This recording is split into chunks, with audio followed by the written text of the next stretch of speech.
Question by me directing to the Prime Minister. My first question, when are the provincial government, landowner and especially the affected provincial governments, the HELAC, provincial government, Western, and the Central provincial government, will receive the 4.27% equity? That's my question one. Question two, one amended T by managing this law, quote on 4.27% equity.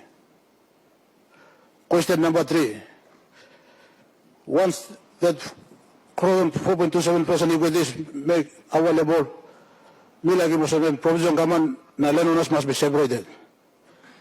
Ino pwedeng ko injala one pa basket tasol na highly politicized no ka. Samplakan nang dati when looking by mad siya. Provincial government was on the board na, then they were manipulated. So, but my people's request, the Papua ground must be managed separately from the provincial government and the national government. And third question from me. Fourth question from me, one time by Section 98 become effective. If this line can apply to existing projects like PNG LNG, then can you assure my people that LBSA be reviewed? It's subject to review every after 5 years, but it's overdue now. So can you assure my people and the affected all those when you're going to schedule for agreement review? And number four,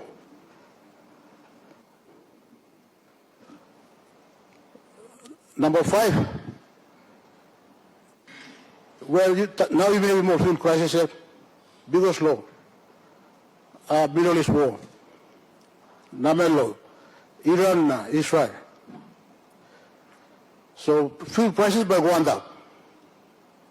Before we producing fuel low heights, now line low. Mumasena, Highlands regions are come refuel heights. Now I'm not stop anymore. So instead of we PDL 5 and produce more established. Now could we PDL 2 produce more. So take a come solo Kumul terminal na isipin ko Singapore processing lab na come again na. One time more transport cost na unnecessary cost. As if we produce more lo Singapore na yung ibo ko bayan na give better lo citizen playing me.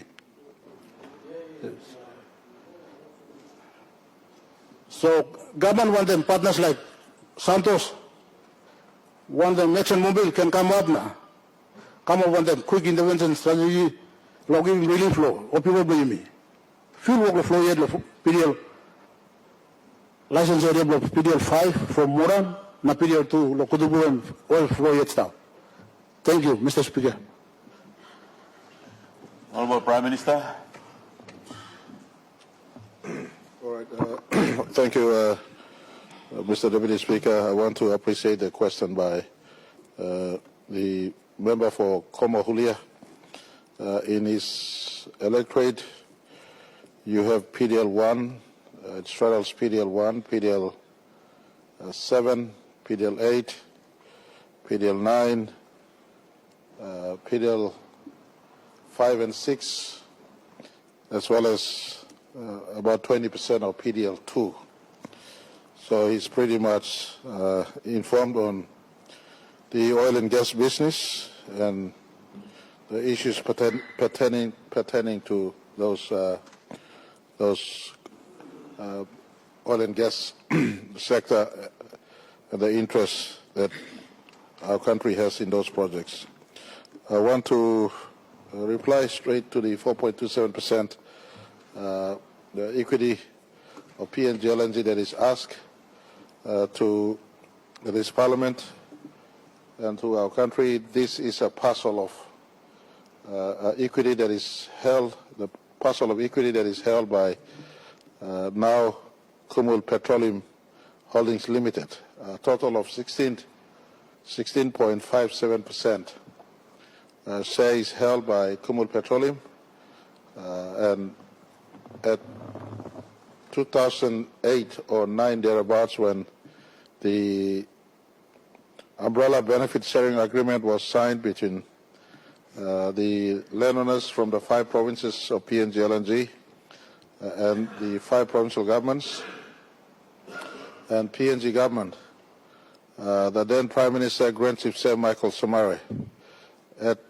the insistence of the late Anderson Agiru, that a parcel of share be given to the 5 provinces because for the national interest we were in haste to deliver FID and a key organic law, the Oil and Gas Act was not dispensed with, especially landowner identification. But for the national interest, the provincial governments were rallied, the landowners were rallied to sign off on the agreement, and that triggered the issuance of final investment decision on the 8th of December 2009, if my memory is not wrong. So there's a key outstanding obligation to our 5 provinces and the landowners, more than 60,000 landowners of those 5 provinces. I want to say it has been outstanding since first gas flowed in 2014. 2014, the 5 provinces and the landowners would have been given the right to exercise purchase. Unfortunately, the UBS transaction that saw PNG government then acquired 10.01% share in oil sets, took precedent. So the then government used that 4.27% stake to then acquire 10.01 or 10.1% stake in oil sets. That is now. We have a point of order. Member for Yalu Pangia. The Prime Minister is misleading Parliament. He should know very well that this paper came into Cabinet. The only thing that guaranteed the loan from UBS for the shares in oil sets were the shares itself. Not the 4%, not any shareholder in Kumul Petroleum Holdings. And he is misleading Parliament. If he's got evidence, he should table it. He should just correct himself. Thank you, Mr. Speaker. Honourable Member, I'll allow the Prime Minister to continue on the reply. Prime Minister. Thank you.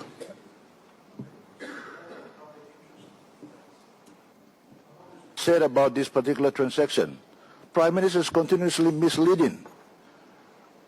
When we got that loan, Mr. Speaker, before that loan, all our state assets, SOEs, were mortgaged to the Arabs. The only shares in oil sets was mortgaged for this UBS loan, not any other state-owned entities, including Kumul Petroleum. So he is misleading Parliament, Mr. Speaker. Honourable Member. So no, you should correct him, Mr. Honourable Speaker. Member, like I've said, I take note of your point of order. Your point of order is noted, and I will allow the Prime Minister to continue on and take from what you have raised. Prime Minister. Mr. Deputy Speaker, the former Prime Minister knows exactly what he's talking about. That's why he has the audacity to stand up and interject with a point of order. Under his words, the beneficiaries of this #1 asset of our country that has paid more than 33 billion kina to our country since 2014, the landowners and the 5 provincial government have not been given the right to exercise purchase because the parcel, 4.27%, was parcel against the UBS transaction. A commission of inquiry established this point. So the landowners are the leader concerns who stands in the face of our government, stands in the face of government, in the face of people telling them allow the gas to continue flowing against mistakes done by those who claim to lead this country of past. You ask this question, where is that 10.1% share in oil sets today? Where is it? This country lost 3 billion kina, over 3 billion kina of a transaction that the former Prime Minister drank coffee with Peter Bottom. I beg your pardon, we withdraw his name.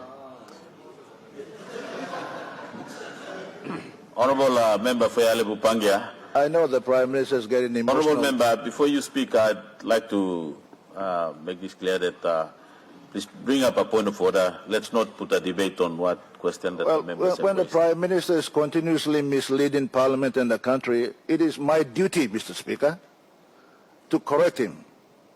If he's got evidence, he should table it. He's just lying, Mr. Speaker.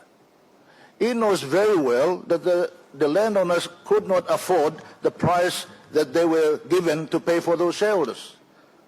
And our government discounted it to make it affordable for them. And yet still they could not raise the money. He should not be lying to this Parliament, Mr. Speaker. He knows very well what has happened. He should just transfer the shares. He should just transfer the shares to them as they are asking. Honourable Member. And he reduced it down to zeros for nothing. He was going to give it to them. Why can't you just transfer it and stop arguing and lying to the nation? Honourable Member for Yale Bupangia, like I've said earlier, I think you have repeated the same point of order that you have raised, and I've already put it in order for the Prime Minister to reply. So allow the Prime Minister to reply to the member for Como, who is waiting to the response from the Prime Minister.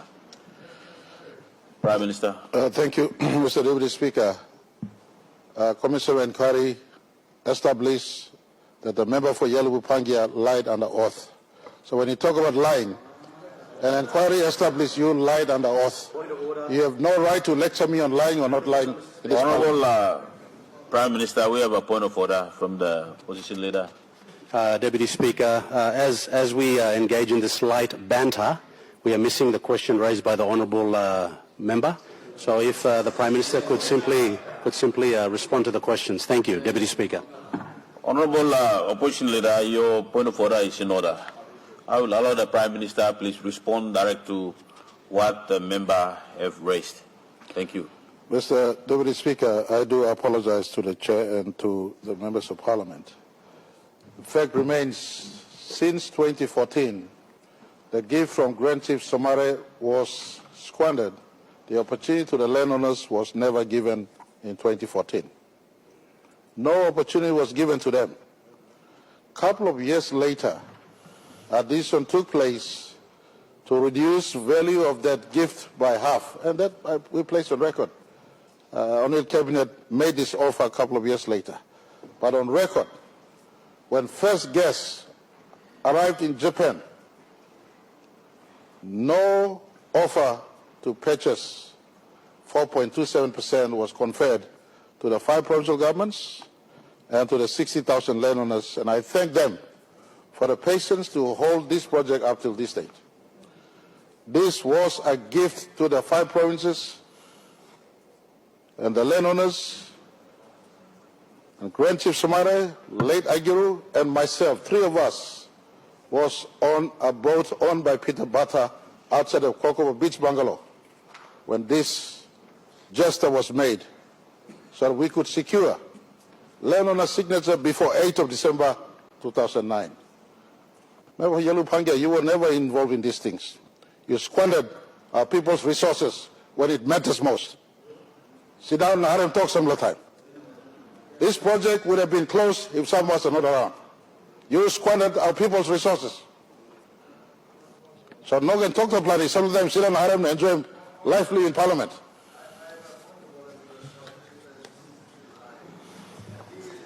But as the most lying Prime Minister of this country. All the promises that you have made, Mr. Speaker, when you talk about squandering, prove it, provide evidence. Where did we squander? You know, you are not the only one who was the savior of that project. You know, some of us were involved in Kokopo as well. You are not the only landowner. LA is not the only landowner. Be fair to every other province in the country. Stop being selfish. Honourable That's member. what is happening in this country. You are taking all the benefits out of that project and not sharing with the country. Honourable member for Yale Bupangia, I acknowledge your point of order, but like I've said earlier, it's like you're debating on the question being raised, and your point has already been raised to the Prime Minister. Prime Minister, We only have a few minutes. I would like you to go direct to the question All right. the honourable member have raised. I do apologize once again. I'll come back to the, Honourable Speaker, Vice Minister and the member for Como asked a pertinent question. The 4.27% has not been fully discharged. Still, Kumul Petroleum has an asset. This government have asked for Kumul Petroleum to discharge, and a paper is being worked upon. Once the matter is presented to Cabinet, I'll be able to advise himself and all the other leaders as to what has happened. Kumul Petroleum has been informed to fully give Cabinet a full information package on what happened in 2014, what happened in the UBS mortgage of 4.27% to UBS, in the UBS transaction, where's the asset today, what has happened in the total value package of the 16.57% of Kumul Petroleum. So we're doing a holistic review into the entire asset owned by Kumul Petroleum, including making reference to what happened to the 4.27% in 2014. Once this full information is available, I'll be able to inform the landowners and everyone, and we'll be able to find a solution that gives respect that the landowners and the 5 provincial governments have not been given the right to purchase that 4.27% since 2014. It is now 12 years since first gas flowed, and the Kumul Petroleum has used the 4.27% to the benefit of everyone else, and we will inform the landowners when the decision is been made by Cabinet. On what happens and who will be the holder of this 4.27%, I want to advise all, especially the beneficiaries. This is not a legal entitlement in as far as Oil and Gas Act is concerned. Your legal entitlement is the 2%. This 4.27% was a gift by the then Somali government, and it's meant to enable sustenance. Our government will take decision as to what happens, and we don't want it to be just a cash grant to the province or to the landowners. An element of it must be saved for future generation, an element must be passed on to the beneficiaries and not through middlemen. So we'll structure it in a manner in which some element of cash pass through the beneficiaries. You are receiving beneficiary in terms of the 2% benefit, so the part to distribute is there already, but an element must be saved for future generation. In respect to review on the current PNG LNG project agreement, let me assure the member we'll get back on this matter upon advice from the government officials, whether there's a review clause, etc. If there is a review clause, we'll look into this one. In the 5th question that was asked, especially in relation to using oil and gas from our own production fields, I've sent word to Santos, who is the holder of many of our assets up there in PDL2, PDL5 and 6. I've also indicated to ExxonMobil for us to look at how we could utilize our own gas in country for processing in country, and that's something that I will also report back to this Parliament. But I thank Deputy Speaker for giving the opportunity. I do apologize to the member for Yalu Pangia. Sometimes you and me have these exchanges, but you know very well I know exactly what happened in the 7 years I was minister in your cabinet.